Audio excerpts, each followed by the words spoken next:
যারা খাঁটি মনে আল্লাহকে পালনকর্তা হিসাবে বিশ্বাস করে ও তা স্বীকারও করে এবং এতে অবিচল থাকে, ঈমান ও তৌহিদ পরিত্যাগ করে না, ফেরেশতারা দুনিয়া ও আখিরাতে তাদের বন্ধু হয়ে থাকেন এবং ব্যক্তির মৃত্যুর সময় ফেরেশতারা সুসংবাদ নিয়ে আগমন করেন যে তাদের কোনো ভয় নেই, মৃত্যুর পরের জীবনে তাদের জন্য রয়েছে চিরস্থায়ী জান্নাতের সুসংবাদ।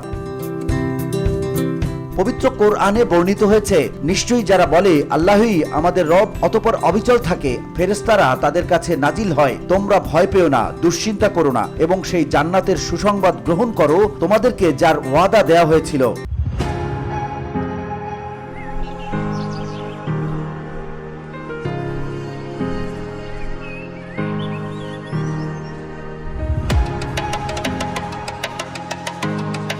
আমরা দুনিয়ার জীবনে তোমাদের বন্ধু এবং আখিরাতেও, সেখানে তোমাদের জন্য থাকবে যা তোমাদের মন চাইবে এবং সেখানে তোমাদের জন্য আরো থাকবে যা তোমরা দাবি করবে। এটা ক্ষমাশীল পরম দয়ালু আল্লাহর পক্ষ থেকে আপ্যায়ন হিসেবে দেয়া হয়েছে, অর্থাৎ আল্লাহ এক, তার কোনো শরিক নেই, প্রতিপালকও তিনি এবং উপাস্য তিনি।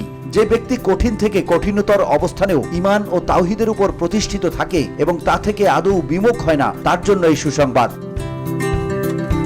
এক হাদিসে বর্ণিত হয়েছে, এক ব্যক্তি রাসূল সাল্লাল্লাহু আলাইহি ওয়াসাল্লামকে বললেন, আমাকে এমন কথা বলে দিন যে আপনার পর যেন আমার অন্য কাউকে জিজ্ঞাসা করার প্রয়োজন না হয়। তখন রাসূল সাল্লাল্লাহু আলাইহি ওয়াসাল্লাম তাকে বললেন, তুমি বলো আমি আল্লাহর উপর ঈমান আনলাম, অতঃপর তারই উপর অবিচল থাকো। এটি মুসলিম শরীফে উল্লেখ আছে। যারা এই অবস্থার উপর অটল থাকবে ফেরেশতারা তাদের বন্ধু হবেন এবং মৃত্যুর সময় কবরে এবং কবর থেকে পুনরায় উঠানোর সময় তাদের সুসংবাদ দেবেন।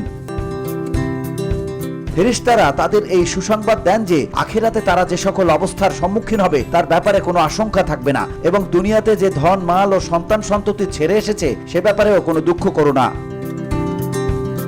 VOD Bangla news desk.